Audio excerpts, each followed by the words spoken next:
किचनमध्ये. तर आज आपण बनवणार आहे आळूची वडी. तर आळूची वडी करण्याच्या आधी आता हे देठ जास्त काढून घेऊया.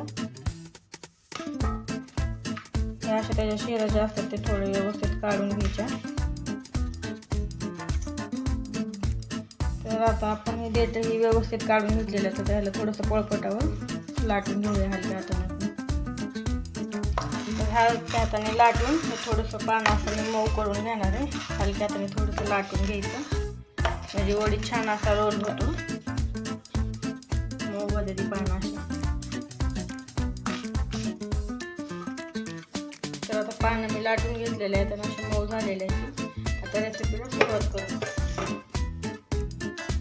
तर रेसिपीसाठी लागणारं साहित्य: चिंचेचं पाणी 1 चमचा, ओवा 1 चमचा, जिरं, मीठ आणि हळद 1 चमचा, 1 चमचा पांढरे तीळ. इथे 2 लसणाचे कांदे घेतलेले आहेत मी, थोडंसं आलं, 10 ते 12 मिरच्या आणि 1 वाटी बेसन. तर आता आपण मिक्सरमध्ये बारीक करून घेऊया. आता वाटण करायसाठी आलं, लसूण, जिरं आणि मिरची वाटण करून घेऊ. बेसन, ओवा थोडा हातावर तोडून टाकणार आहे मी.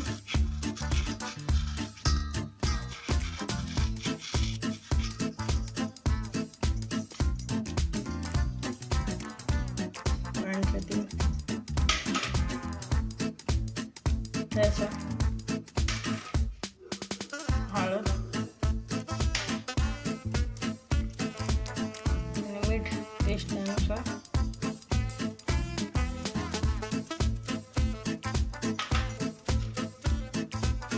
आणि चिंचेचे पाणी.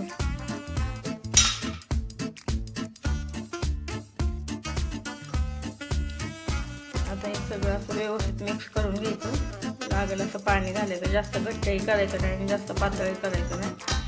पातळ केलं तर वड्याला व्यवस्थित लागणार नाही आणि घट्ट केलं तर वडी अशी निबार झाल्यासारखी होईल. त्याच्यामुळे जरा असं मऊच करायचं. बघू शकता छान असं मी जास्त घट्टही मळलं नाही आणि जास्त पातळही मळलं नाही. तर आपण आता पानाला लावून घेऊया.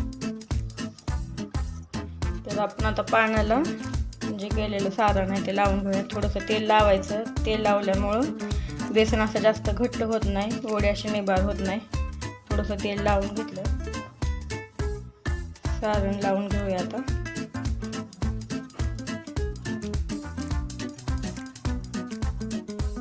पहिल्या पानाला लावलेली सेम तशीच प्रोसिजर आहे. हे पण सेम असंच लावून घ्यायचं आणि वडी तयार करून घ्यायची.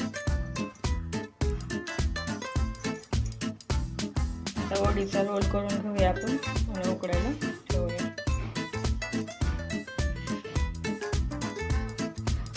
तेल लावून घेणार आहे चाळणीला मी. तेल लावलं म्हणजे असं खाली चिकटत वगैरे नाही. चाळणीत अशा व्यवस्थित ठेवून घ्यायच्या.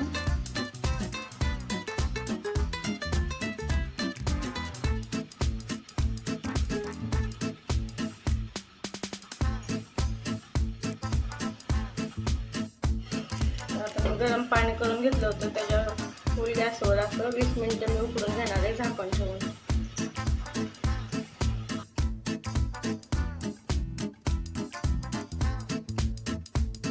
झाकण ठेवून मी फुल गॅसवर 20 मिनिटं उकडून घेणार आहे.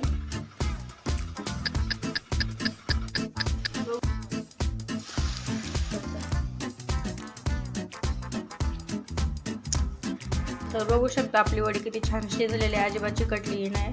मी त्याला तेल लावलं होतं त्याच्यामुळे. आता आपण वड्या कट करून घेऊया.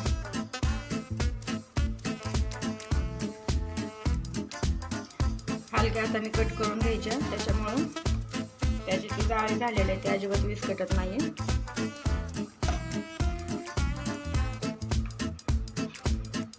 बघू शकता छान अशा उकडल्यात आणि कट पण होतात. थंड झालं ना व्यवस्थित कट होतात. गरम कट केलं की व्यवस्थित कट होत नाहीत.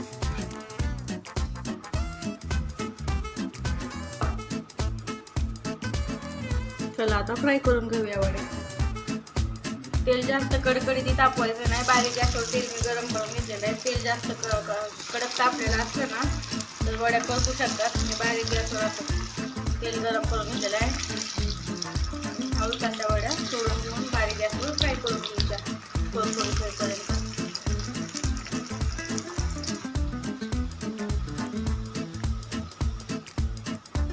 तर बघू शकता आपल्या वड्या छान अशा कुरकुरीत भाजलेल्या आहेत आणि उकडून घेतल्यामुळे कच्च्या राहायचा काही प्रश्नच नाही. त्याच्यामुळे हलक्या रंगावर अशा तळून घेतलेले आहेत.